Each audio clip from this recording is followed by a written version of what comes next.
Iran पर हो रहे हमलों से एक बार फिर से ट्रंप ने पल्ला झाड़ लिया है। इस बार ट्रंप ने अपने ही एक मंत्री पर सारा दोष मढ़ दिया है। इससे पहले भी ट्रंप खुद को ईरान पर हो रहे हमलों से दूर कर चुके हैं। वैसे भी ईरान पर हमलों को लेकर ट्रंप के बोल कई बार बदलते रहे हैं। अभी इसी हफ्ते ईरान के ऊर्जा ढांचों पर हमला करने का अल्टीमेटम देकर भी वो खुद ही पीछे भी हट गए। नमस्कार, आप देख रहे हैं सत्य हिंदी और मैं हूं आपके साथ कृति सिंह। अमेरिकी राष्ट्रपति डोनाल्ड ट्रंप ने कहा है कि रक्षा मंत्री पीट हेगसेथ ही थे जिनके कहने पर हमने ईरान पर हमला किया।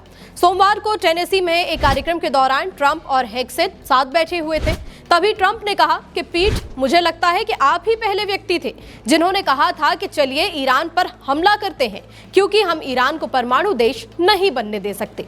ईरान के मामले में ट्रंप के बयान तो बदलते ही रहे हैं, साथ ही अमेरिकी प्रशासन की तरफ से भी अलग अलग तरह की बातें आती रही हैं।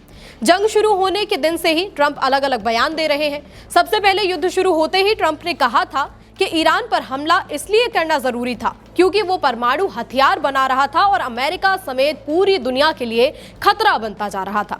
लेकिन कुछ ही दिन बाद अमेरिकी सीनेट में खुफिया निदेशक तुलसी गबार्ड ने एक रिपोर्ट पेश की जिसमें बताया गया कि ईरान अमेरिका के लिए तत्काल खतरा नहीं था और उसका परमाणु ढांचा तो पहले ही तबाह हो चुका था।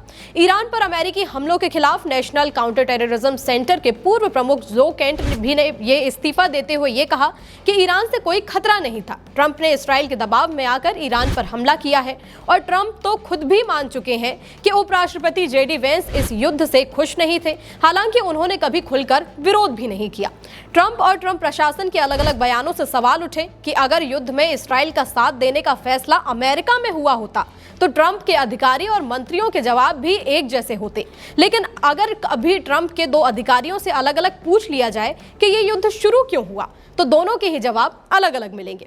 इसके बाद जब ईरान के सबसे बड़े गैस फील्ड साउथ पार्स के आसपास हमला किया गया तो ट्रंप ने पहले ही खुद को इस हमले से दूर कर लिया। ट्रंप ने कहा कि साउथ पार्स पर हमला अमेरिका ने नहीं, इसराइल ने किया है। इस हमले के बारे में कतर या अमेरिका को तो कुछ जानकारी ही नहीं थी। इसके बाद इसराइल ने भी पल्ला झाड़ा और जब ईरान के परमाणु केंद्र नतांज पर हमला हुआ तो इसराइल ने कहा कि यह हमला हमने तो नहीं किया, पर अमेरिका का पता नहीं। हाल ही में ट्रंप ने ईरान को 48 घंटे का अल्टीमेटम भी दिया था कि अगर ईरान ने हमले नहीं रोके तो ईरान के ऊर्जा ढांचों को तबाह कर दिया जाएगा। इस अल्टीमेटम के बाद सभी की निगाहें अमेरिकी कार्रवाई पर थी, लेकिन अल्टीमेटम खत्म होने से पहले ही ट्रंप ने अपने सुर बदल लिए। ट्रंप ने सीधे 5 दिन का युद्ध विराम घोषित कर दिया और कहा कि अब ईरान पर 5 दिन के लिए हमले नहीं होंगे। ट्रंप अब ये भी कह रहे हैं कि हम ईरान के साथ समझौते पर बातचीत कर रहे हैं और बातचीत सही दिशा में जा रही है। हालांकि ईरान ने ट्रंप के ऐसे सभी दावों को खारिज कर दिया है। कुल मिलाकर ट्रंप का एक बयान आता है जिससे लगता है कि युद्ध अभी तो खत्म नहीं होने वाला है, वैसे ही दूसरा बयान आ जाता है जिससे लगता है कि अब दोनों देश शांति की ओर बढ़ रहे हैं। लेकिन ट्रंप और ट्रंप प्रशासन की विरोधाभासी बातों पर लगातार सवाल उठ रहे हैं कि आखिर युद्ध शुरू हुआ क्यों है, आगे किस दिशा में जाएगा, आखिर इसे शुरू करने का फैसला किसने लिया, और जब ईरान इतना बड़ा खतरा था तो ट्रंप अपने ही बयानों से बार बार पलट क्यों रहे हैं। बहरहाल, आपको क्या लगता है, ट्रंप की पलटी मारने की वजह क्या हो सकती है? हमें कमेंट में बताएं। साथ ही वीडियो को लाइक और शेयर करें और हमारे चैनल को सब्सक्राइब भी। फिलहाल के लिए इतना ही। नमस्कार।